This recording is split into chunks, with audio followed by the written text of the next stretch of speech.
శ్రీరంగేశయ్య, జాగ్రత్తగా వినవయ్యా. మేము అమ్మ గుణగానం చేస్తాం. నువ్వు జాగ్రత్తగా వినాలి. శృణుతరాం.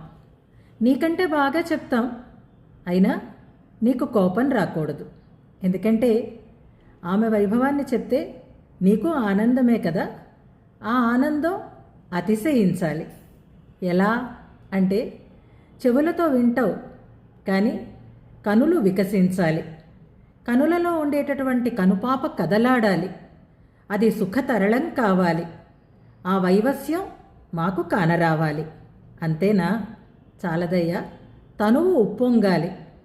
ఆ దేహం ఉప్పొంగితే దానికి ఆచ్ఛాదనగా ఉండేటటువంటి కంచుకం పగిలిపోవాలి.